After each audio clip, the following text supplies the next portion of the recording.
Dober dan, pozdravljeni. Ja, sva sinova slovenskih staršev, rodila sva se v Argentini. Starši so se umaknili iz Slovenije leta 1945, kot je bilo znano zaradi komunistične revolucije. Oba moja starša sta Gorenjca, mama iz Mavčič pri Kranju, moj oče pa iz Suhadol pri Komendi. Mama je šla s teto in stricom, ne mož in žena, ampak brat in sestra, pri katerih je živela. Ona je že zelo mlada, kot otrok so jo posodili družini stare mame, potem, ko je stara mama umrla, je ostala v skrbi strica in tete. Je tam pomagala na kmetiji. To je bilo pa v Prašah, to je kakšen slab kilometer iz Mavčič ven. Ko je prišla vojna leta 1945, ko so se odločili, da bodo se umaknili za 14 dni, je ona takrat bila stara 18 let in je šla s stricom in s teto najprej v Vetrin. Iz Vetrinja so šli potem v Lijenc, potem v Špital. Tam so delali pri enih kmetih. Mama je imela tam, je lahko naredila en tečaj, gospodinjski tečaj. In potem leta 1948, ko se že niso mogli vrniti več v Slovenijo, so se odločili, da grejo v Argentino. V Argentini je ona skrbela za strica in teto do smrti. Torej ona je prišla v Argentino pri 21 letih. Oče je pa imel drugo pot. Oče je bil pa leta 1943 mobiliziran v nemško vojsko. Sicer ni hotel iti, ampak ni bilo izbire. Druga izbira bi bila, da bi šel v gozd s partizani. To ni njemu šlo sploh ne v račun. Torej, in če se ne bi vključil v nemško vojsko, bi verjetno družino deportirali. To so mu povedali, tako da je sprejel to težko nalogo in je bil potem nekaj časa v Nemčiji, da se je vežbal, potem so ga poslali v Francijo, iz Francije pa v Grčijo. On je imel to, bi rekel, danes lahko rečemo prednost, da je imel eno napako pri očesu in s tem ni bil dodeljen v borbeno kompanijo, temveč v logistiko. In je potem on je bil tudi brivec, to se pravi, da jim je zelo prav prišel v nemški vojni kot brivec, v vojski kot brivec. In tudi v pekarnah je delal, pa pri logistiki. Sicer je imel straže, tako naprej, ampak to ga je rešilo, predvsem, da bi ga poslali v rusko fronto, kot so druge fante iz Gorenjske pošiljali.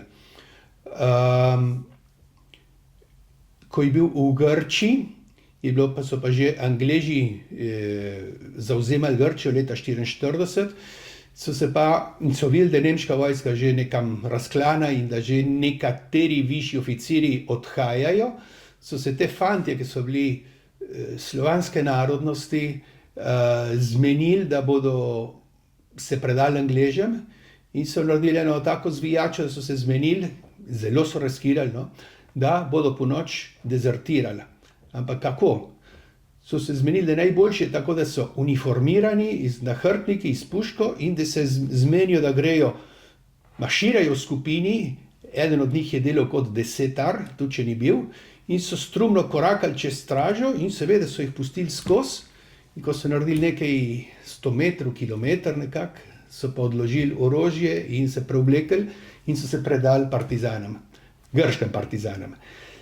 Sami niso vedeli, kakšna bo njihova usoda, tako da pismo, ki ga je napisal staršem, to je zadnje pismo še kot nemški vojak, se je nekako poslavljal za vsak slučaj od družine, ker je vedel, če ga Nemci primejo in zvejo, da je dezerter, gre direktno v smrt. Z grškimi partizani tudi ni bilo kaj veliko za zaupati, tako da so se podali, so rekli, naj bo kar bo. No, pristali so potem, te partizani so jih predali Angležem. Tista pot je bila zelo težka in tam so bili prvič v življenju zelo lačni, pravi. In potem so bili pa v angleškem taborišču. Angleži so pa te fante imeli v rezervi do leta 46, ker so vedeli, da so to protikomunisti. Angleži so pa imeli še hipotezo, da bi morda se Churchill pa Stalin kdaj v konflikt prišla in da bi tudi lahko bilo po končani vojni kakšne težave, da bi bilo treba tudi kakšen konfront imeti. Torej so bili pa pri Angležih uniformirani, brez orožja. Leta 46, nekako, ne vem točno koliko, ampak sklepam, saj ne pol leta, 3/4 leta potem, ko so jih imeli uniformirane, so jih razrešili in so potem šli v logarje ali pa taborišča, kjer so bili tudi ostali Slovenci. Je bilo več taborišč, zadnji je bil pa Trani, kjer so se zbirali fanti, v glavnem Gorenci pa Štajerci. Večina od teh so bili mobilizirani v nemško vojsko, ki niso hoteli iti nazaj. In tam so naredili eno lepo skupino, eno lepo družbo, ki jih je tudi so imeli duhovnega vodja Stanko Taskvarča. In to so tako skupaj držali, da so se tudi potem, oče je šel potem 48 leta skupaj s temi v Argentino. V Argentini so načeli skupnostjo.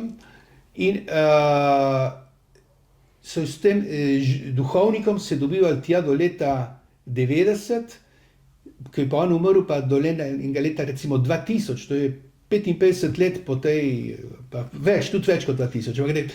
Čez 50 let so se te fanti dobivali, z družinam tudi, in so držali skupaj, in so se pomagali med seboj, in to je bila tudi ena vrednota, ki so jo dobili v tistih letih. To so bili vsi samski fantje, v glavnem so si potem vsi poročili, lepe družine naredili, izjemoma so kakšni, ki so bili potem zgubljeni, so se dali v pijačo, ampak večina od teh so imeli tisto moralno, versko oporo, da so na novo zaživeli in zdravo zaživeli. In od tega so tudi nastale lepe družine slovenske.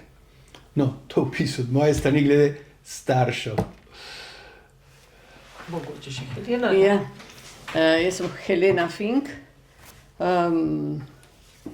Moja mama se je rodila v Novem mestu, ampak je ko je bila 10 let stara, so se družina preselila nazaj v Ljubljano. Oče je bil sodnik, zato so v Novem mestu živeli, ker je bil tam dodeljeno njegovo mesto. Je študirala na trgovski gimnaziji, tam se je spoznala z mojim očetom, oziroma sta se spoznala v cerkvi svetega Petra na Koru, je mladina pela. Oče pa tudi ni bil rojen v Ljubljani, ampak je bil dolenjskih staršev iz Žalne, ampak so pa živeli potem v Ljubljani. On je pa študiral pravo, doštudiral, je želel narediti doktorat, ampak ni mogel, ker se je začela vojna. Ona dva sta se že sprijateljila, tako je oče že svoje pismo poslal svojim staršem. Prav zanimivo, kako se je včasih drugače to delalo. Ko je pa videl, da je potreba, je pa se javil za prostovoljca v jugoslovanski vojski. Pa se je vrnil iz Beograda, v resnici je hmal in je bil interniran v Gonarsu 3 mesece. Potem se je pa vpisal v vaške straže in kasneje potem v domobranstvo. Tam je opravljal kot podoficir. Je bil dodeljen v sodnem odseku organizacijskega štaba v Ljubljani. Leta 1945, potem je pa se moral umakniti, kot so se vsi domobranci umaknili. Istočasno se je tudi njegova družina umaknila in je vzela pod svoje varstvo tudi mojo mamo in 2 sestri, 3 Kovačeve so bile, da se bojo umaknili, ker je bilo takrat tistega 7. 8. maja, tako so čutili nevarnost in so se umaknili misleč za nekaj mesecev, za nekaj tednov. Tako, potem so videli, da se nazaj ne morejo vrniti. Moj oče je kot domobranc, se je takrat, ne bom rekla čudežno, ampak takih posebnih okoliščinah se je znašel, da ni šel na zadnji transport, ker je bil tako resno bolan in težko na nogah bil, tako da so ga tudi prijatelji pregovorili, da naj tam ostane, naj ne gre nikamor, ne? In tako se je potem rešil. Drugače bi bil pa gotov v Kočevskem Rogu ali pa kje.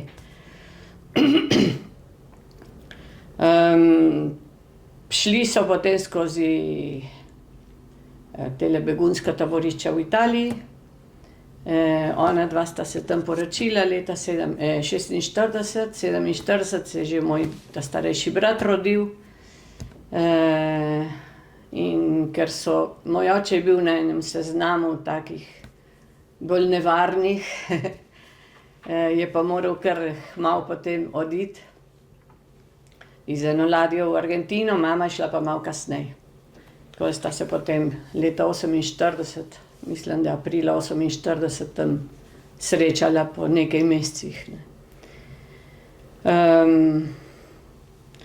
Tam so se poročili, tam smo se rodili še pet otrok se nas je rodilo, tako da oče je bil stalno zaposlen in deloval kot organizator, že v taborišču je organiziral oziroma pomagal organizirati šole, pa zbore, pa igre, pa vse, kar se je v teh taboriščih življenje razvijalo bogato, ne.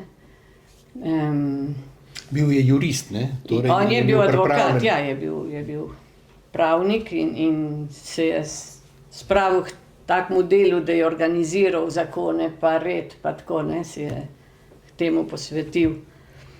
Tam je poučeval latinščino in matematiko tudi. Oba sta pela pri zboru, emigrantski pevski zbor se je imenoval. Tako, oče je potem, ko sta šla v Argentino, tam je on se kar naprej zelo zavzemal za organiziranje skupnosti.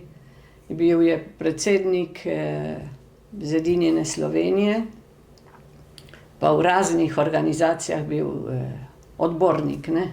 Pobudnik medorganizacijskega sveta tudi. Ja, to, da so se vsi domovi, slovenski domovi povezali in se organizirali med seboj, da se niso pokrivali prireditve in dejavnosti.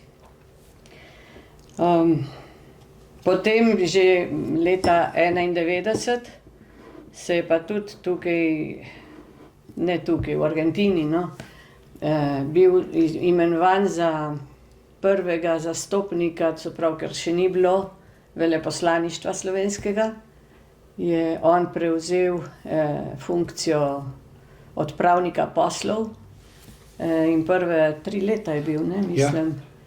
3 leta to opravljal zastonjsko, seveda brez plače in stalno je čutil, da je Slovenija mora biti samostojna in to je bilo zanj višek, ko se je Slovenija osamosvojila. In je to opravljal do konca. Torej, ko se je Slovenija osamosvajala, je on imel važno funkcijo tudi pred argentinsko vlado, ker on je bil že dodeljen kot predstavnik in je on tisti, ki je šel tudi skupaj z drugimi, ampak je bil eden od glavnih akterjev, da so šli do ministrov in potem to prišlo gor do samega predsednika, takrat Saula Menema, in da je bila potem Argentina ena od prvih držav, ki je priznala Slovenijo skupaj s Čilem, z Urugvajem in še menda Paragvaj. 3 države so bili istočasno, ko so, zato ker je Argentina sprejela, so one tudi potem sprejele. In to je bilo takoj potem, ko je Vatikan sprejel. To so čakali priliko, saj to so mu odpovedali, mi kot te države ne toliko znane v Evropi, počakajmo, da bodo ena močna država to podprla in takoj zatem bomo pa mi. In to so zgodili. Torej, lepo zaslugo, mi smo ponosni na njega. Zdaj sta povedala nekako to pot, kako so vajni starši iz domovine Slovenije šli v Argentino. Kako so pa zdaj družine, ki so jih starši ustvarili, gojile ljubezen do Slovenije, spomine, kako so otroke vzgajali v tem duhu. Kaj so povedali tudi o tem, kaj so doživeli? Ali ste se o tem v svojih družinah pogovarjali? Ja, zmeraj, ne. To je bila, pri naši družini je bila to tema zelo prisotna.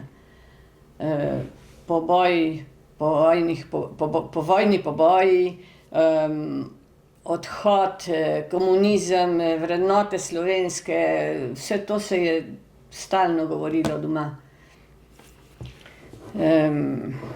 Ja. Predvsem, ker ste imeli strice, dva strica, ki ste jih izgubili po mamini strani, ne? Ja. Mamin brat je nekje v Kočevju, verjeten je med Cestnovo Gorico. Drugače pa drug brat je bil pa tudi prizadet, pol celo življenje umsko prizadet, zato ker so ga zaprli, ker je želel biti duhovnik. Je želel iti v semenišče, od leta 51. So ga zaprli in so ga toliko pritiskali, pa prali možgane z raznimi metodami, da je pol bil celo življenje prizadet, ne. Tako, ja, te so bile teme, ki se stalno govorile tukaj. Ja, jaz bi dodal to, da smo bili vpleti v to dejavnost te skupnosti. Takoj, ko so prišli v Argentino, so čutili potrebo, da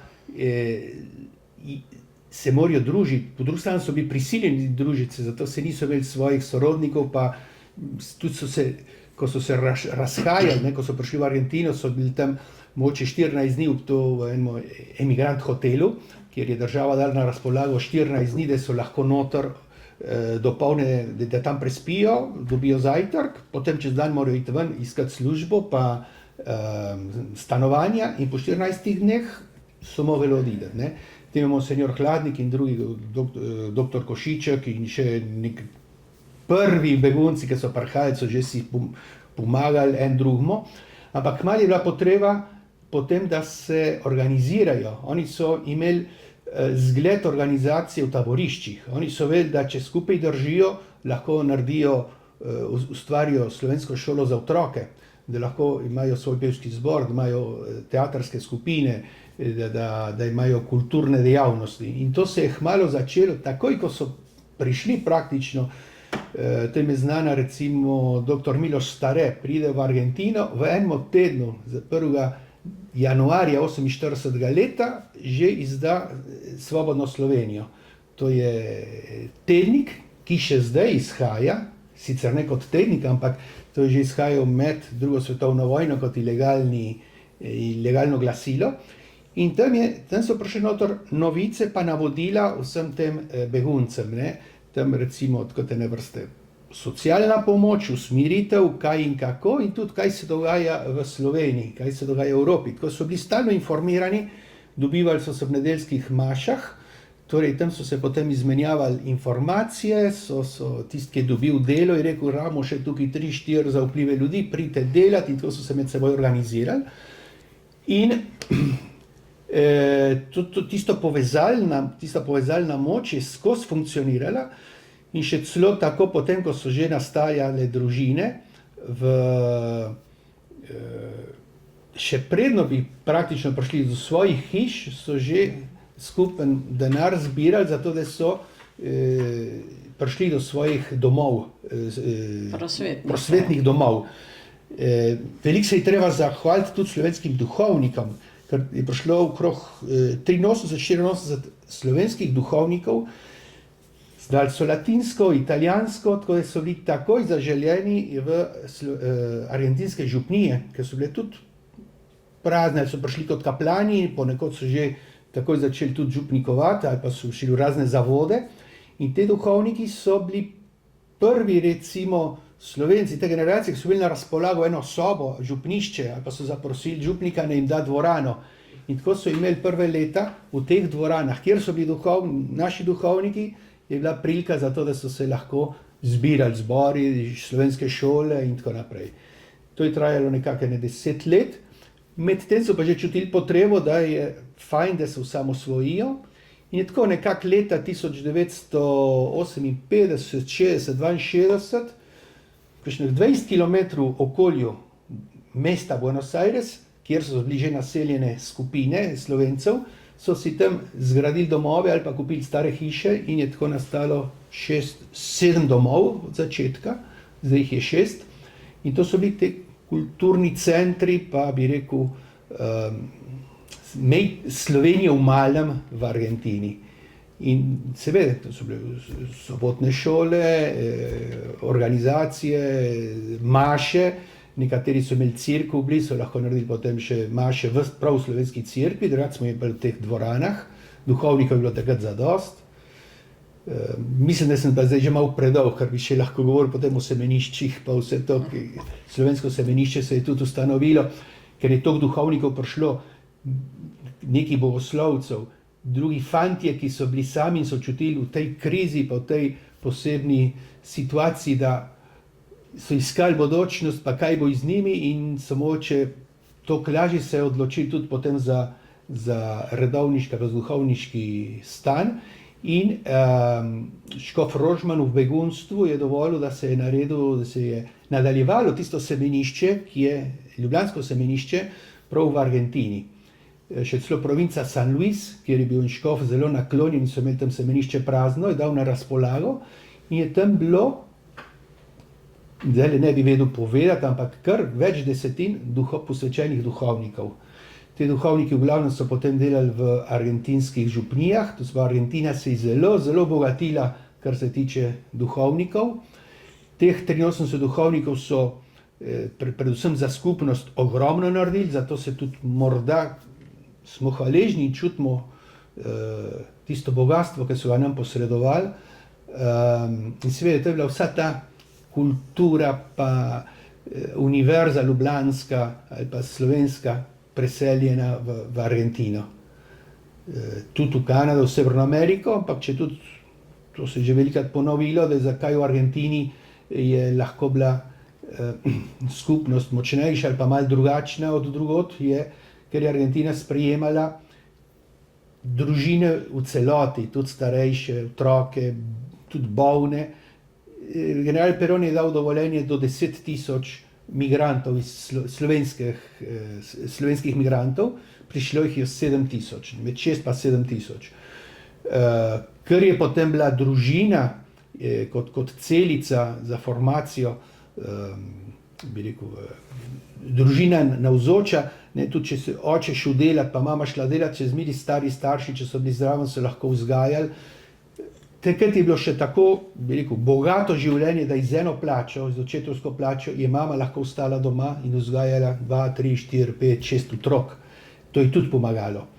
Medtem, ker če primerjamo iz Severno Ameriko in Kanado, tam so pa iskali samo delovne moči, ne, in so praktično prišli fantje sami, dekleta samske, in seveda v parih letih so se poročali moče z domačinkami in potem pa domačini in potem je bilo težje držati to družinsko celico, ki je dejansko v Argentini nas obogatila. In se jezik zgubi, tako ne. In v takih skupnostih sta vidva odraščala. Hvala Bogu, Ja. na srečo. Sva hodila v slovensko šolo ob sobotah, slovenski maši ob nedeljah, med tednom pa razne aktivnosti tudi lahko, ko sva bila mlada, srednješolci recimo, ne, tam imajo mladinsko organizacijo SDO in SFZ, to je Slovenska dekliška organizacija in Slovenska fantovska zveza. In smo imeli razne predavanja, mladinske maše, tako da smo imeli lepo življenje, tako tudi veliko dobrega slišali, da predavatelji odlični, strokovnjaki v raznih temah. In tam smo se pol tudi fantje in dekleta spoznavali, ne. Tako da se je veliko parov naredili, veliko zakonov se potem tako obdržalo. Hudo je bilo zmeri, ko se je kakšen poročil z Argentincem ali pa z neslovencem, ampak pač včasih je bila večina, da so se med Slovenci poročali. Zdaj pa že ni tako. Jaz bi dodal, mi smo imeli naš dom, slovenski dom Karapačaj, je najmanjši od vseh, ampak smo imeli tam tudi bogato dogajanje. Smo imeli slovenske skavte, so slovenski skavti, ki so voditelj slovenskih skavtov v Ljubljani, Marjan Trtnik, je že v taboriščih v Italiji nadaljeval s skavtizmom, ga je prenesel v Buenos Aires in tam bila skavtska organizacija zelo resno, tudi bogate stvari, bogate veščine smo se učili. To ni bilo samo taborenje, pa samo taborni ogenj, pa orientacije, če ne so recimo, povem samo, ena od veščin je bila dolžnost in pravice državljana. To je bil tečaj, ki ga je vodil kot povabljen gospod Rudolf Smrsu. Če poznate Rudolf Smrsu, je bil voditelj, celo direktor Slovenske legije. To je ena osebnost, ki se šele zdaj zavedam, kaj je bil ta in kaj smo se naučili v tistih 3 sestankih. Jaz v šoli smo imeli več let podobne predmete, nisem takih stvari slišal, ki mi danes služijo. Potem za veščino ministriranja smo imeli. Tudi je bilo treba prinesti dokaz, da si 30 dni zaporedoma v argentinski župniji ministriral, ker naše maše so bile slovenske, to se pravi, sem mogel iti prosto argentinskega duhovnika, povedajte, zaradi te veščine, jaz prosim, če bom lahko pri vas ministriram, če tudi vi me ne vidite ob nedeljah pri mašah, ne. Seveda so vsi takoj sprejeli, takrat se je še po latinskem ali pa po tistem obredu, po starem obredu maševal, ker treba neki latinščine se bilo treba naučiti. Ne, to mi je skavtizem dal. Potem slovenske šole, slovenske dopolnilne šole, smo jih imeli mi takrat ob sobotah popolne. Vsi trije učitelji, ki sem jaz imel v teh 6-7 letih, so bili bivši domobranci. To sem se šele zdaj zavedel, ko sem imena gledal in iščem, kjer so bili te domobranci pri nas na našem kraju. In seveda potem vse se je dojema, vse je bilo tudi, pa ne da bi nas tam indoktrinirali in ideologizirali, ampak ljubezen do Slovenije, do domovine je bila tako močna, da šele zdaj vidim sadove tiste vzgoje. Potem smo imeli skozi 20 dolgih let, vsako 3. soboto v mesecu, predavanje dr. Milana Komarja, filozofa. V najmanjšem domu v sobotah zvečer, vsako 3. soboto zvečer, skozi 3-4 ure predavanja filozofije, medtem ko so drugi šli plesati, pa so šli v športati ali nekaj, mi smo pa se posvetili tem. Se ni bilo lahko, ampak to sem jaz hvaležen za tiste večere, kako so nastali in kako se je on zavzemal, da bo, ker je on pa živel v regiji tega doma in se čutil potem dolžnega, da ne more prostovoljno delati, kot druge, tam jarke kopal, pa zidov, pa strehe popravljal, bo pa pač predaval enkrat na mesec in so mislili, da bo to držalo mogoče 2-3 mesece, ne, in potem skozi 20 let to trajalo, praktično do njegove onemoglosti. To je bilo tudi bogatstvo, ne. In tako bi lahko še našteval, so bili take prilike lepe. To seveda, pa so pa športali, pa jaz recimo mi je bilo všeč glasba, tale narodna zabavna glasba, takrat se je Lihause nekako začel prihajati in jaz sem bil navdušen nad Trovento, pa recimo ta zvok klarinet Troventa, v tercah pa v kintah, nekaj čudovitega in to je mene osvojili in sem rekel, hočem Trovento igrati. In sem kot samouk sem začel Trovento igrati, moj brat je že harmoniko igral in smo sestavili ansambel, ki je 40 let deloval tam kot narodna zabavna glasba. Potem, ko oni že niso mogli toliko, so bili že starejši, pa so obveznosti bili nismo, če so nas 10-krat povabili, pa smo 2-krat sprejeli nastop. Sem pa imel še naredil, da sem še z mladimi, to so te starosti mojih otrok, smo ga naredili prav kvintet, kot Javsenov kvintet. In smo igrali še, in zdaj vsi te živimo v Sloveniji, smo že parkrat tukaj igrali, ampak tako za nas, kaj več ne moramo, ker nimamo časa, pa vsi samouki. Leta 2014 smo imeli tudi priliko, smo trije naredili glasbeno delavnico pri Javseniku, tako da smo mečken te načina njihovega še mečken bolj usvojili, ampak tukaj je recimo 200-300 takih skupin, ne? Ampak v Argentini je bila pa edina skupina, ki je dosegla, da smo po tolikih letih lahko Prav, vidi, troventa, klarinet, kitara, bas, harmonika, pa še pelco zraven. Tudi ona pomagala kot Finkova pevka, lepe popevke, sestrično. Ja. No, ja, to so se tako. Koliko ste pa dobivali informacij iz Slovenije, pa raznih stikov, kako ste jih vzdrževali s sorodniki, recimo, če ste jih še tukaj imeli, ali pa z znanci, prijatelji, na kakšen način? Od naše strani je bila družina, omamna družina zelo velika, tudi če je že od majhnega odšla k stricu Pahteti, so potem, ko je šla v Argentino, so držali stike pismeno, torej smo imeli stike, ona je imela stike, potem smo tudi mi, pa so pa že bratranci, pa sestrične prišle, tako sem jaz imel tukaj 24 bratrancov pa sestričen in smo se dopisovali in leta 1997 sva imela srečo, da sva tudi z našimi otroki lahko prvič prišla v Slovenijo, takrat so bili stari med 10 pa 13 let, za en mesec in smo se vsem tem sorodnikom lepo v slovenščini pogovarjali, doživeli Slovenijo in mogoče so takrat najni otroci zaživeli, da je Slovenija tudi dom za njih, da je to tudi, da so doma, da je domovina, ne? Da je domovina. Kar se tiče politike, pa dogajanja, pa zgodovine, to smo bili pa skozi obveščeni, to so bile predavanja, kulturna akcija, Zedinja Slovenija je imela svoje seje, kjer se je veliko zvedlo, potem, to smo pa praktično bili na tekočem, pa vsak teden ta časopis, te tednik Svobodna Slovenija je prenašala dogajanje v Sloveniji, ne? In vse te glavne stvari smo mi spremljali, kolikor takrat kot otrok še nisi vse tega dojel, ampak starši so vse vedeli in potem, ko smo mi doraščali, smo bili na tekočem.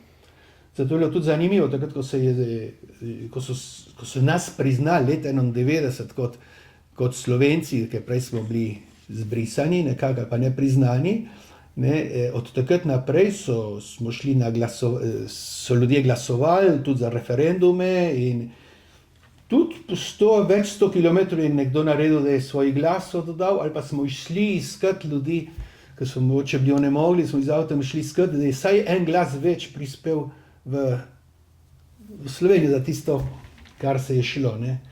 In ko priješ v Slovenijo in te reče potem nekdo, ja, kaj boš volil, vse to nima, vse glih, pa vse to te pa tako zaboli, ker pa za vsak glas smo včasih, ja, Žrtvovali. Ja. A pa sigurno tisto nedeljo, ja, gremo volit, te se je volilo, tisto nedeljo ni bilo nobene prireditve, to je sam, da si šel volit, ne. Ja, jaz sem pa tudi z glasbo bila zelo povezana, ker je bila taka glasbena družina Fink, ne. Oče je pel s svojim sestram, že kvartet imel, potem smo pa tudi mi, teta naredila, sestavila en zbor, najprej bil samo dekliški, potem so še fantje prišli, tako da sem pela več let štiriglasno petje, tako kot se spodobi za Slovenca, ne. Zelo dober zbor. Ja, se je imenoval Karantanja, tako da se je pol tudi, ko smo pred Argentinci peli, se je to zmeraj razložilo, kaj je Karantanja, kaj pomeni. Ja, na splošno pa vse to, kar zdaj govoriš ti, pa je vse, kar se je slovenskega dogajalo, ampak istočasno smo pa živeli v argentinskem okolju in hodili v šole, službe in vse, kar smo lahko, kar nam je ostajalo časa. Ponavadi je bilo to med tednom, konc tedna so bili pa slovenski. Ne, tako. Kako vas je pa argentinska družba sprejemala kot Slovence, ali je bilo čutiti, so vas spoštovali, kako so gledali tudi na vaše aktivnosti v okviru slovenskih skupnosti? A so kaj poznali zadeve? Ali, V glavnem so nas spoštovali in občudovali na gotovih stvareh, ne. Da smo bili, ponavadi so bili Slovenci zelo vestni, redni, dobri uslužbenci, ne, tako v šolah so bili večinoma odličnjaki ali pa vsaj na dobrem, ne, ker smo bili pridni, smo se učili, smo bili tako vzgojeni, da to je pač naša naloga in da je treba spoštovati šolo, učitelje, državljane, državo, ne, tako sploh to domoljubje je bilo važno, tako do Argentine kot do Slovenije, ne? Da smo bili dobri državljani. Na kakšen način so si pa vaši starši gospodarsko pomogli takrat, ko so prišli tja? To se pravi, v bistvu brez vsega, vse so tukaj pustili. Kako so si pomagali poklicno in sicer? Ja, moj oče je nekaj časa je poučeval latinščino v eni verski šoli. Čist začetka je bil pač čuvaj v eni tovarni ponoči. Pol se je s časom se je pa zaposlil v eni večji firmi cementa. In tam potem počasi napredoval. Nikoli ni bilo zelo veliko denarja, vse smo tako skozi prišli, da je bilo zadosti, da nismo bili lačni, ampak je bilo pa trdo, ne, od začetka. Ja, oče je pa delal tudi od začetka, takoj ko so prišli v Argentino, v državnih službah, kjer so gradili hiše, štadione, bazene, pa razne taka dela, ampak to je bilo na kratko, ker on je imel že poklic kot frizer in Argentina je takrat imela, argentinski peso je bil močen. In takrat, če si delal 8 ur na dan, si že, bi rekel, si zaslužil to, da si lahko preživel vse. In to je pomagalo, da kot frizer recimo je prav hiter v letu in pol že odprl svojo frizernico, še celo vzel enega drugega Slovenca, ki je bil tudi vajenc in to, kar mislite, takrat, tako kot zdaj, ne, kratki lase in to se vsako striže na 3 tedne, na mesec in je bilo polno, on je imel zmeri, in ko so videli, da je tujc, to so začeli hoditi Nemci, Polaki, Ukrajinci, pa malo mačkal nemško, malo rusko, malo ali pa kakor. In je bilo že bolj zanimivo, kot pa da bi se šel enemu Argentincu strižiti, ne, saj dejansko tam okrog še ni bilo. Tako je to mu je pomagalo, da je kar hiter si lahko nekaj našparal in tudi začel potem zemljo kupil in se zgradil hišo. Je pa tudi tista doba v Argentina bila dobra ekonomsko, tako da so krediti še bili. Te kredite, ki poznate tukaj v Sloveniji, ne, da recimo, če imaš fiksno službo, dobiš lahko kredit, tega mi v Argentini ne poznamo že 40-50 let, ne obstoja, ker je inflacija tako visoka, da banke tega niso sposobne, ampak naši starši so pa to še takrat imeli možnost, tako da večina so te kredite vzeli in so v parih letih skoraj vsi zgradili lastne hiše. In večinoma tako, da so bili blizu, da so ostali povezani. Če se je le dalo, ja. Ja, kolikor se je dalo, ja. In kako je potem vajina skupna pot potekala, kako sta se, prej sta že povedala, kje sta se približno spoznala, kako sta si potem ustvarila družino in pa tudi temelje za življenje? Ja, spoznala sva se v slovenski skupnosti, on je bil z enega doma na severu velikega Buenos Airesa, jaz na zahodu, ampak smo se pa dobivali v slovenski hiši, ki je bila pa v mestu, je bil center Slovencev. Sva hodila skupaj kot fant in dekle 6 let, se spoznavala, veliko hodila in se pogovarjala, veliko govorila, pa se V načrtih. se zbliževala, tako da je bilo res prijetno in uspešno. Še zdaj po kolikih letih. Rodili so se nama 3 otroci, stanovanje sva si pripravila, je on pripravil v isti hiši Žnidarjevi, ki so imeli gor nadstropje, tako da se je dalo prilagoditi, da je bil tako kot eno samostojno stanovanje s kakšnimi skupnimi deli iz starši, ne, smo delili malo v hiši tudi. Tako da tam sva se kar lepo počutila, ni bilo veliko, je bila hiša, je počasi se že starala in kvarila, tako da je bilo treba veliko še popravljati, pa kaj delati, ampak je bilo, smo se imeli pa lepo. Udobna, ja. Smo se imeli lepo. Jaz sem se s tastom in taščo super razumela. Veliko so mi pomagali, sta mi ona dva pomagala, ker pač v isti hiši je neizogibno, ne, da. Tako da je bilo lepo življenje. On hodil v službo, jaz sem pa ta prve leta poučevala v šolah likovno umetnost, v osnovnih pa v srednjih šolah. Pa sem pa, ko se je tretji otrok rodil, sem pa pustila, ker je bilo, se ni splačalo, no. Glede denarja se ni splačalo, sem se pa rada posvetila družini. On je pa naprej poučeval, pa, no, to boš pa ti povedal. Pa tehniko v elektroniki, torej sem tudi nekaj let univerze, če tudi nisem dokončal inženerijo. V tistih prelomnih letih, leta 80-82, je tehnologija tako hitro napredovala, da kar smo na univerzi videli, sem sam čutil, da je tako nekam zastarelo. Medtem sem pa je že televizione popravljal, barvaste televizione, potem so že prišle video rekorde in vse tisto, tako sem se od začetka, no najprej še kot sem vojaški rok služil, sem ga služil pri mornarski policiji in tam sem imel priliko priti not v godbo in sem tam v godbi potem zelo lepa služba vojaška, to je bilo praktično 5 ur na dan in potem si šel domov, potem smo pripravljali za koncerte pa za koračence in vse to. In potem so me pa ponudili, če bi lahko bil še nekaj let noter in sem bil še skoraj 3 leta, medtem ko sem že istočasno univerzo delal. Potem so mi pa ponudili službo v eni krščanski šoli, tehnični šoli veliki, ki so imeli Italijani čez, italijanski duhovniki.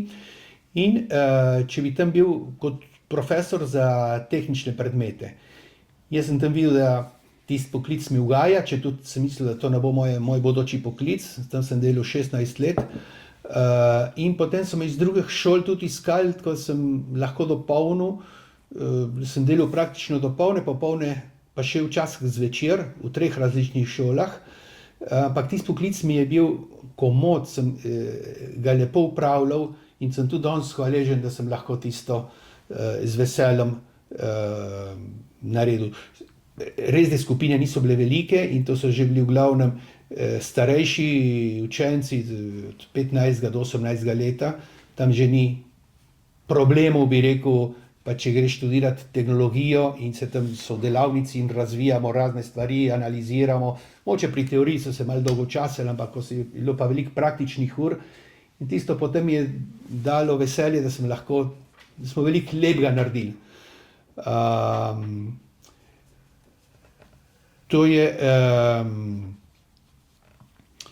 To sem delal praktično do upokojitve. Istočasno sem pa prve leta tudi še naprej v tehnologiji delal, sem popravljal vse te aparate, kar mi je dalo tisto možnost, da ker je teorija, sem se na univerzi naučil in v srednji šoli, ker je pa praksa, ker v elektroniki moraš si stalno nekaj izpopolnjevati. In to, da sem to delal, mi je dajalo tisto znanje, da sem bil na tekočem. Danes vse tisto, kar sem se naučil, ne služi za nič. Zato sem pa raje spravil naprej v glasbo, pa v družino, pa vzdrževanje hiše. To tako hitro napreduje, da pri računalniku je vsak majhen otrok bolj hitrejši kot jaz. In sem specialist v komunikaciji, bi rekel, ne, po naslovu, ampak to gre tako hitro naprej, če nisi noter in vsak dan na tekočem zaustaneš. Sta tudi otroke vzgajala v tem, da so ostajali del slovenske skupnosti, verjetno ste jih tudi tja vabila oziroma vključevala, no? Tako da so tudi otroci čutili to. Ja, seveda, doma se je govorilo slovensko, smo hodili kot otroci, so z nama hodili na razne prireditve, tudi na spominske, domobranske proslave, slovenski dan, vse, kar se je tam dogajalo, ne, tako da so bili stalno, oni tudi vpeti zelo v slovensko skupnost. Hodili so tudi v slovenske šole in srednješolski tečaj. Obiskali so tukaj Slovenijo, tudi dijaki, ne, ko so končali tisti tečaj. Tako da so znali slovensko tekoče. Tako eno ris, kako se je tam doživlja slovenstvo, ne. recimo med tednom si v glavnem živiš za argentinsko šolo, za argentinsko pa tečaje delaš, kakšnega jezika ali pa kakšen šport, ampak sobota pa nedelja pa greš v slovensko šolo, potem je verjetno vaja za zborček ali pa vaja za kakšno stvar, potem se pripravlja za kakšno, butarce se gre delati, kot so prosvetni domovi, kot jih imate nekateri tle po župnijah ali pa vi v Šentjoštu recimo, ne, vemo, kako ima tisti kulturen dom, kaj vam pomeni. Nekako, to se pravi, soboto in nedeljo si bil bolj vključen v slovensko skupnost in tudi šport, seveda otroci so zbijali skupaj žogo. Večina teh niso imeli bratrancev pa sestričen ali pa, no, te so že moče imeli, ampak v mojem slučaju, ne, jaz nisem imel bratrancev in sestričen, ampak to so bili pa moče te sovrstniki, ki smo se dobivali v sobotah na igrišču, pa smo tam žogo zbijali, pa sem jih imel za tako nekako od bratranci in sestrične, ne, in tisti stik potem ustane in se ostaneš povezan za celo življenje. To se tudi našim otrokom dogaja. In oni so imeli potem še to lepo izkušnjo, da od leta 91 naprej, ko zaključujejo svoj srednješolski tečaj, naredijo tisto skupinsko potovanje, ki imenujejo Rast v Slovenijo, in seveda tista skupina en mesec skupaj živi in odkriva Slovenijo in njim daje eno tako moč, tako energijo, ki se jim potem tudi pozna. Posledice tega so, da so tisti, ki se vračajo v Slovenijo, so med seboj se poznajo, kot če bi bili bratranci ali pa močni prijatelji, ne? Ampak na to bomo še pol prišli verjetno. Zdaj pa mogoče, prej ste omenila, mislim, da ste bili z družino 1997 prvič v Sloveniji. Tako je. Celotna družina. Ja. Kakšni občutki? Mislim, da je vsem ostalo tako v takem lepem spominu, da je to en dogodek enkraten, ne. So uživali tle oni tudi, otroci, tako uživali otroki od njegovih bratrancev v glavnem. Tako da, ne vem, kaj bi še rekla. Res verjeten je v njih naredil en močen vtis, da se jim je Slovenija tako približala, da so potem kot odrasli in že kot doštudirani se odločili, da pridejo sem. Ja, predvsem s tem družinam, mi smo živeli cel mesec v Mavčičah. Smo imeli eno staro hišo na razpolago in tam je lih nekaj družin, ki so imeli otroke v tej starosti, kot so naši, in to so uživali in med seboj se igrali in odkrivali. Pomislite, 13 let star pa je lahko en avto vozil, en majhen... Kaj je bilo že bolha? Bolho so mu dali, pa tam po polju lahko, kje bi mu jaz avto dal še pri 20 letih, ne, ali pa ta mal fant, ki je bil star 10 let, pa so mu dali en moped, pa jim moped puhnal tam po polju. V Argentini ne moreš nič narediti, v Argentini imaš na cesti avte, še s kolesom že ne moreš voziti, ki je tak promet, tam vsaj v Buenos Airesu, ne. Tukaj so bili pa prosti. Pa slovenščina jim je tekla, tako da to ni bil problem. In seveda so ga špilali. Je pa moče zelo bogat moment bil ta, da smo imeli priliko z enim sorodnikom narediti vzpon na Triglav. In smo šli na Triglav in Sedmera jezera, to so bili 3 dni gor pri tisti turi, ki je nepozabna in še zdaj jo imamo v spominu vsi. In recimo, to je moče višek tega našega potovanja. Pa tudi, da se prvič z avionom peleš in še polet je bil tudi precej zanimiv, zato ker smo leteli z rusko Aeroflot. Ruska Aeroflot je takrat slučajno delala močne promocije in je bilo relativno poceni. Za polovično ceno si lahko šel preko Rusije, si prišel prav do Ljubljane, ampak seveda smo se vozili nekaj ur več. In ta dogodek, da je otrok prvič na avionu, je tudi nas markiralo in označilo kot nekaj zanimivega. In otrokom to ostane v spominu. In kdaj so se potem otroci odločili, da pridejo nazaj? Ali so se z vama pogovarjali, ali so kar sami prišli na to idejo, ali je bil že kdo od njihovih prijateljev prej tukaj? Njihovih prijateljev ne še dost, ali pa še ne. Alenka, to je dekle, Hčerka, ja, se je ta prva odločila. leta 2010 se je odločila, da bi prišla sem študirati, pa ker korajžo dobila in videla, da je tam bodočnost v tistem ambientu, kjer so se dogajale že glede varnosti, pa glede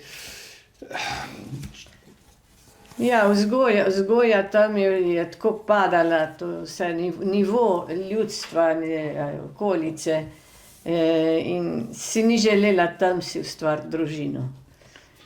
Tako je vsaj enkrat rekla. Malo je tudi tista mladostna nagnjenost, da se hočeš osamosvojiti od staršev in iti nekam drugam. Ampak tam iti, da bi ona šla v svoje stanovanje ali pa eno stanovanje najeti in tam živeti sama, in ni šlo. Je prišla raj sem. Je imela pa tukaj lepo priliko, da je dobila sposojeno eno stanovanje, tako da se je potem upisala na univerzo in naredila en 3-letni študij. Poleg tega je bila ona že diplomirala tam kot profesorica telesne vzgoje. Ja. Je pa tukaj še potem nadaljevala in to ji pomaga zdaj pri tem delu, ki ga ima. Na to je pa kakšne 3 leta zatem, je pa najmlajši sin, ki je mikrobiolog, je pa rekel, bi pa tudi jaz v Slovenijo poskusiti, sta zelo Povezana sta. Ja, sta zelo povezana. Ne? In jaz sem prišel in je tudi potem ostal. Ta tretji sin je pa še nekaj let kasneje, je pa že kot letalski inženir, je pa rekel, bi rad dobil še eno specialiteto in je šel v Toulouse v Francijo študirati. In misleč, da bo verjetno v Franciji tudi delal, se je že delal v firmah, ki je delala za Airbus. In je potem čez nekaj let se prišla možnost, da bi lahko prišel v Slovenijo, konkretno v firmo Pipistrel, ki so rabili strokovnjake prav te stroke, pa te specializacije. Tako da se je on tudi sem priselil, kar je nam bilo zelo všeč, da so vsi trije potem v Sloveniji. Midva sva pa doma pazila še na starše, kolikor jih je bilo še njihove in še mamo tvojo in moje 2 starša. Ampak potem sva že videla, da enkrat, ko ne bo treba paziti na njih, upokojena sva že, možnost je, da se gre v Slovenijo živeti, so rekli, kaj bova tam delala, to zbog, da midva se sploh nisva odločila, midva sva šla za otroki in možnosti so bile, to zbog, je bilo težko odklopiti se vsega, ker tam sem bil tudi, ali pa sva bila v skupnosti zelo angažirana in reči konc s tem, je bilo tudi težko, ampak enkrat moš narediti nekaj takega. Ja, pa vse zaključiti, prodati hiše, vse račune, vse, kar človek rabi v življenju, bilo treba tam zapreti, pa pride sem, ampak hvala Bogu. Ker drugače je, recimo, če prvi odide, pa drugi odide, ampak od te zadnje odide od družine, ne, in je treba zaključiti, hiša je bila prodana in zapustim hišo, zaklenem, oddam ključ in se ne vrnem več. Ne. Potem, ko si živel celo življenje tam, pa cela družina se je tam razvijala, ne, ostane noter v hiši ogromno stvari, ki jih ne moreš seboj nesti, ampak dobro, rečeš, konc tega, je bilo premišljeno. Ja, ni lahko, ampak smo pa veseli. Sva rada prišla. Ja, pa sva rada prišla sem. Je bilo za vaju, kot pravite, da ste upokojila sta se že tam. Koliko je bilo pa zdaj potrebnih enih uvajanj tukaj le noter, v to drugo okolje, bom rekla, tudi čisto v tem upravnem smislu, kako vam je uspelo, ali ste rabila še veliko stvari urediti, ali je bilo kar... Ker so slovenska državljana, to ni bilo niti problem, ker je bilo treba urediti na upravni enoti, z veliko prijaznostjo moram povedati, so nam šli na roko.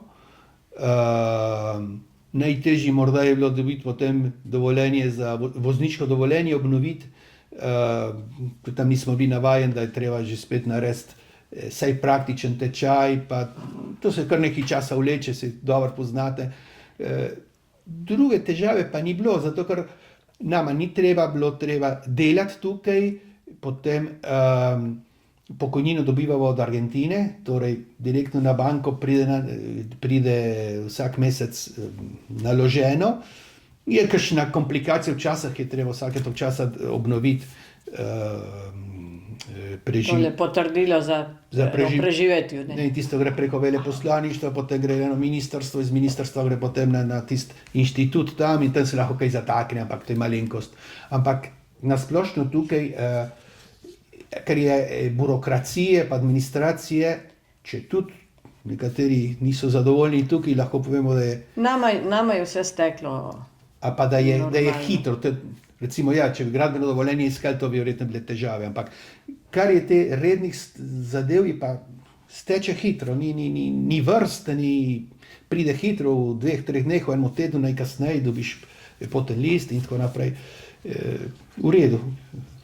Ali sta bila že prej tudi v stiku s kom, ki so tukaj že živeli poleg svojih otrok, da so nekako vedeli, da prihajata, oziroma kako sta si tukaj poiskala svoj novi prostor? Bivanja in pa vključevanja tudi v tukajšnjo skupnost, novo skupnost. Jaz sem imela tukaj že 2 brata in sestro, ne? Bernarda, Andrej in Marko Fink. Tako da sem rada prišla sem, ker tam v Buenos Airesu nisem imela nikogar več. Razen ena sestra, ki je pa v Mendozi, to je pa 1000 kilometrov stran iz Buenos Airesa, tako da tudi se nisva videvali, dostkrat srečevali. In jaz sem rada prišla sem tudi zaradi tega, ker bom bližji bratov in sestre. Kaj sem hotela? Kako so se vključila? Vključila, ja, to zaradi bratov in sester sem vesela bila, da bom jih večkrat videla lahko. Tukaj smo se pa vključili takoj v pevski zbor, cerkveni pevski zbor Svetega Pavla na Vrhnki, pa v eno kulturno društvo na Portus Viva, ki se ukvarja z kakšnimi takimi dogodki kulturnimi, kakšne izleti, kakšne razstave, predavanja. Obiski. Razstave, predavanja, tečaji razni. Tako da sva prišla v en krog, ki nama paše, ne, ki naj jo sprejmejo tudi. On pa še v eno godbo, v Ižanski godbi. Pomagam že 1 leto in pol kot troventar, manjkajo troventarji in v glavnem so mlajši od mene, ne, ko napovejo starost, se vsi mene malo pogledajo, zato ker ni realna, me imajo za mlajšega. Ne, bi rad povedal tudi to, da v tem cerkvenem zboru imava še to srečo, pa nam je lepo, da sta tudi oba fanta pri zboru. Oba sinova. Torej je 40 pevcev in če je 4 žnidarjev, to pa pomeni 10% zbora je argentinskega izvora. Hčerka pa v Šentjošku lepo dela, ne, tam imajo pa 4 otroke in so tam vključeni tudi, zelo vključeni v šentjoško skupnost. Tako da se kar dobro počutite v celoti kot družina in se vam zdi tudi sprejeti med skupnostjo tukajšnjo. Ja. Zelo lepo. Se čutimo sprejeti, da nas imajo radi in mi tudi damo iz sebe vse, kar moramo in zelo domačega se počutimo. Je pa tako, ne, on je zelo zgovoren in komunikativen, takoj vzpostavi stike, je bolj korajžen, jaz sem malo bolj zadržana, ampak meni to pomaga, tako da je to odvisno, ne, kakšen značaj ima tisti, ki pride sem. Eni se hitro vključimo, druge pa malo bolj stane.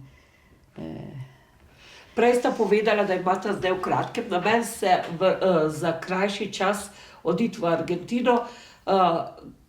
Kaj za vaju danes pomeni Argentina? Kaj vam pomeni? Ja, je kraj, kjer sva preživela večino let našega življenja. So lepi spomini, so pa tudi težki trenutki. Jo imamo radi, Argentino imamo radi in se nam prav hudo zdi, da da ne more uspevati, da nima takih ljudi, da bi jo gor spravili, no. Ker je stalno gor pa dol, ta finance, ekonomija argentinska gre stalno enkrat gor, pa spet malo pade, in so same krize, ena za drugo, ne. Tako da nas boli, da morajo tam živeti v takem stresu, končno je skozi en stres, ker greš na cesto pa skozi nekaj misliš, če te bo kakšen sledil, da imaš vse pri sebi, skozi je nekaj takih, vsaj midva sva tako čutila, mislim, da je večina to. To čutiš potem, ko sem prideš in rečeš, Se da še drugače živeti, ja. tako se kar oddahneš na nek način, ne. Ker tam s časom se navadaš na tisto in to misliš, kar je to običajno in tisto, da je normalno in v tem času, ko smo mi zdaj tukaj, smo se nekako razvadili in se kar meče tako bojim iti v Argentino, se gremo samo za 3 tedne, zato da sestri malo pomagamo. Dejansko pa ja, mi dva sva navezana na Argentino že s tem, da praktično pri kosilu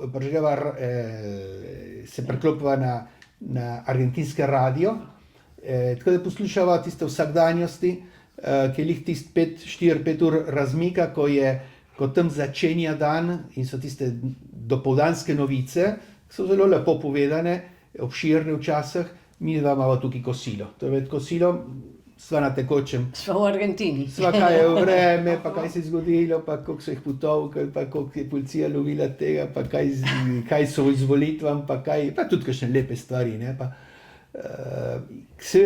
malo tudi od tega, ker od tega odvisi najina pokojnina. Tako da moraš tudi malo vedeti, kako to niha, ne, to ni nikoli ne dobivaš isto vsoto.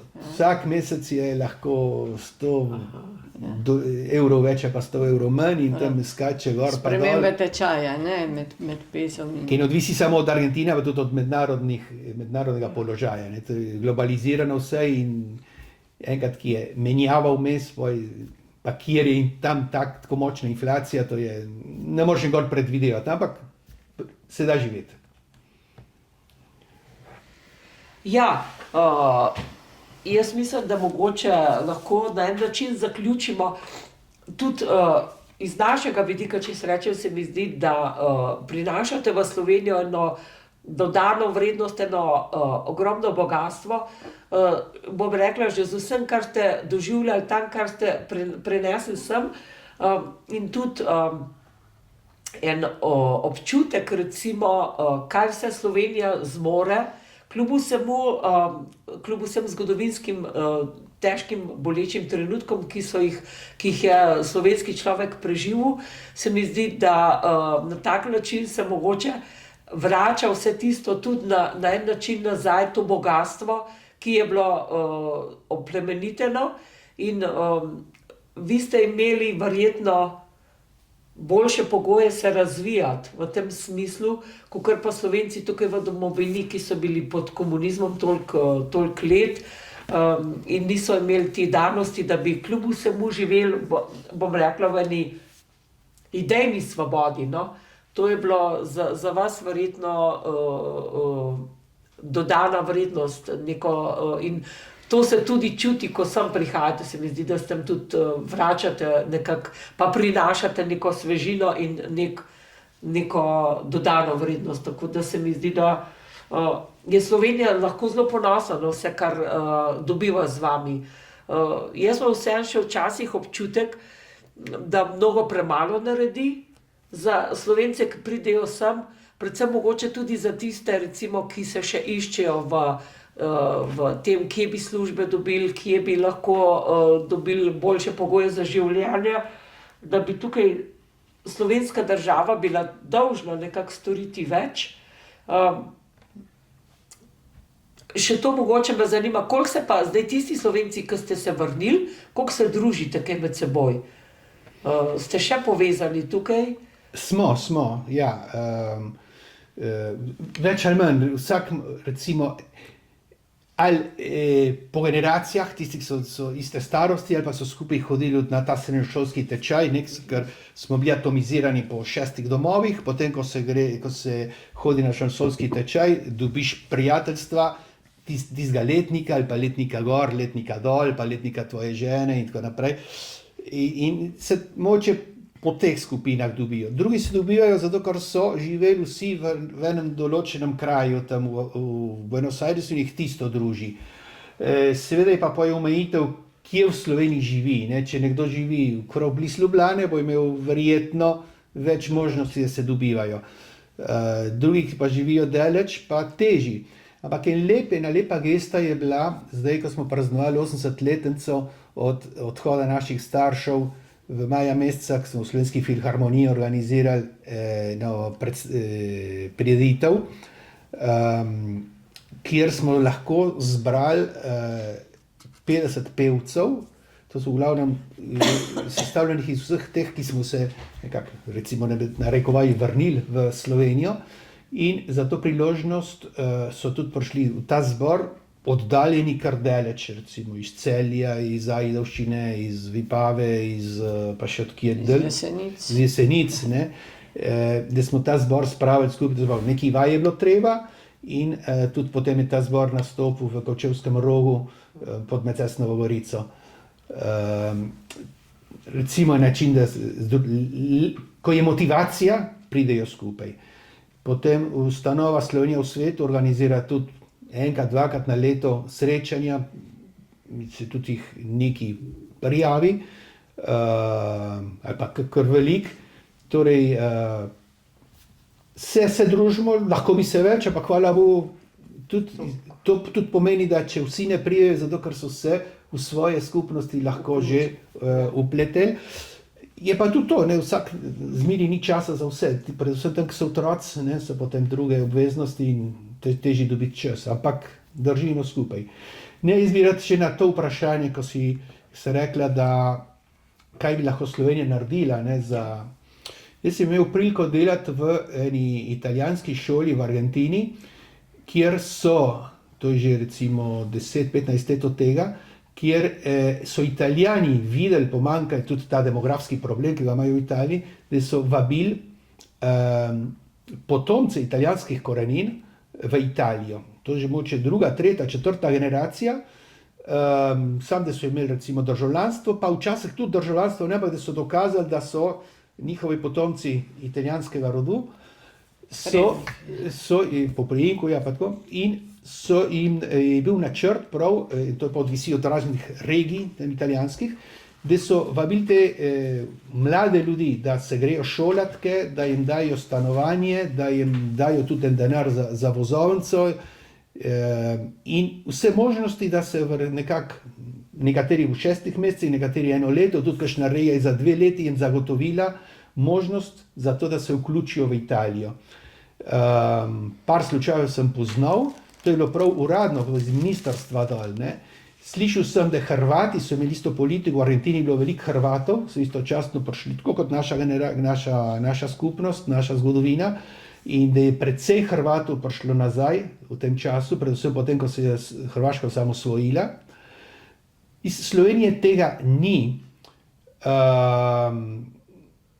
So osebni stiki, veliko je naredil, Slovenija v svetu pomaga, tako mislim, Rafaelova družba tudi, ampak ko vidijo za kakšen posamezen slučaj, veliko je naredila ustanova ASEF, ko daje možnosti, da pridejo samo v Slovenijo študirati pa na dopolnilni tečaj, mladi iz Argentine, in je veliko slučajev, ki ti mladi so potem ostali v Sloveniji. Je pa jaz izpostavil še tole razmišljanje. Poglejte, koliko stane Slovenijo, ko spraviti gor enega otroka recimo do 25 let. Od momenta, ko mami izve, da je noseča, potem pridejo te dajatve, potem pridejo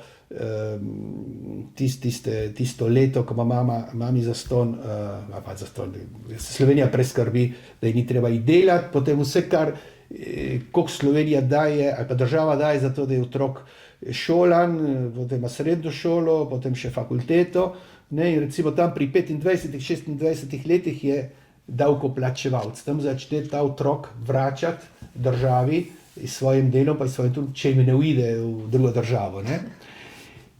Tukaj pa se pa pojavlja, da recimo iz Argentine, kjer mladi v Argentini iščejo iti v svet, imaš pa fanta, dekle, že visoko izobrazbo. V glavnem, ko se odločijo, da pridejo v Slovenijo, ali pa ko se sprašujejo, če bi prišel v Slovenijo, je tam star čez 20 let nekako.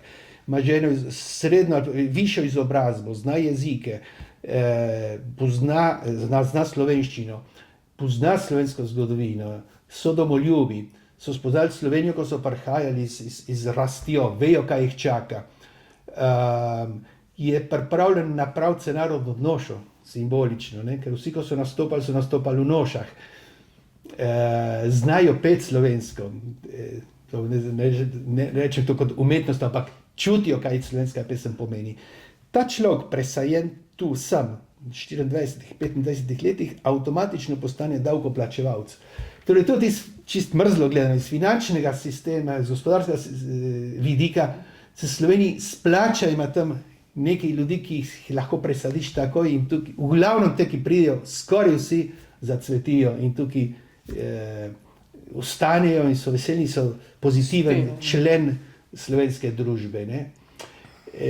Imamo pa morda eno kontro, ne, ki jo dobro poznajo tisti, ki so vodijo vlado največ časa, da v Argentini je obvezno voliti, ne, po zakonu. In mi smo tudi navajeni obvezno voliti, ne, in ko bi sem prišli, bi volili, ne, pa vsi vejo, kaj bi volili, ne, tam se pa moče zatakne.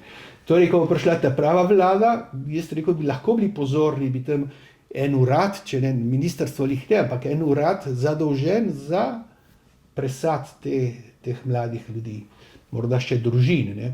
Če tudi to ni zelo enostaven odgovor, ker tisti, ki lahko pride, je morda že prišel, predvsem te, ki so študenti ali pa so že diplomirali, to imajo recimo polno glavo pa prazen nahrbtnik, ne. Nimajo še v sebi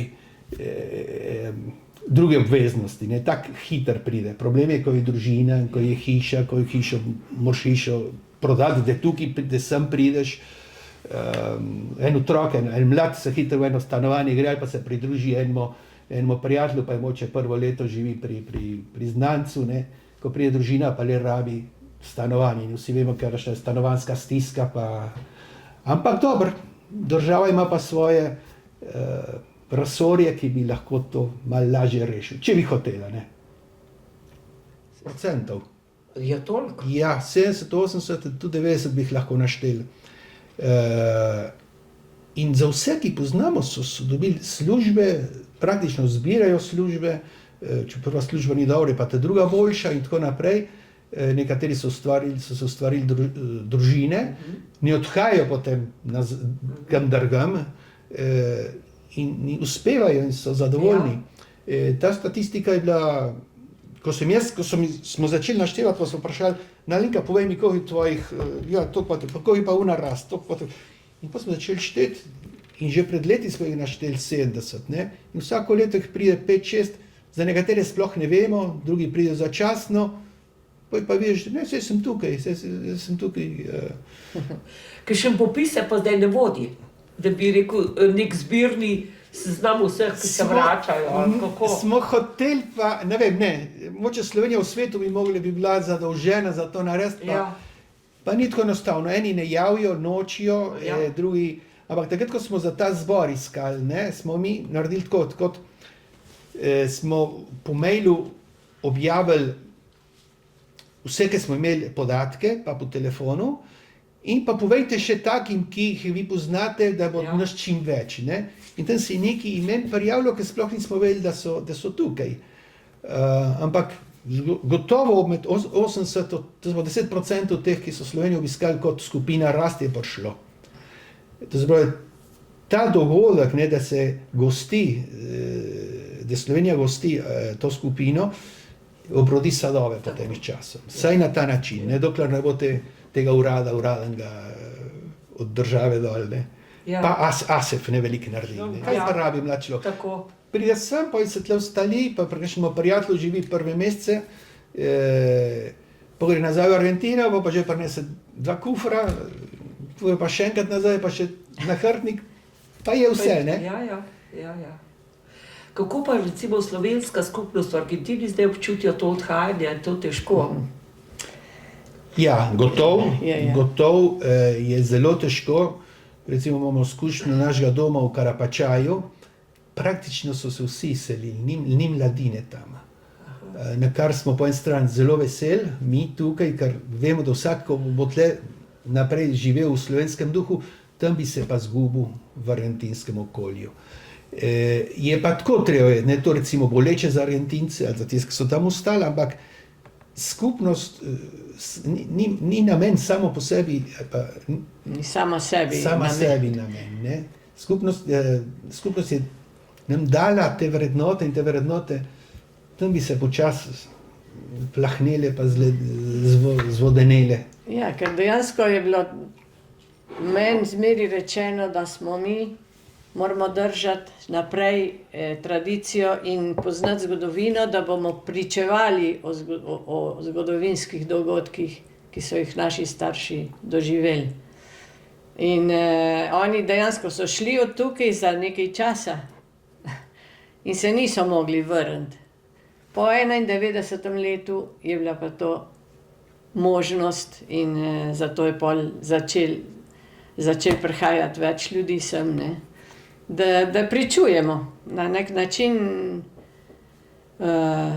prispevamo k Sloveniji pa slovenski rasti, ne vem, kolikor vsak more, ne? Ampak je tako, kot za pričevati pa povedati, kaj se je zgodilo in kaj je treba razčistiti.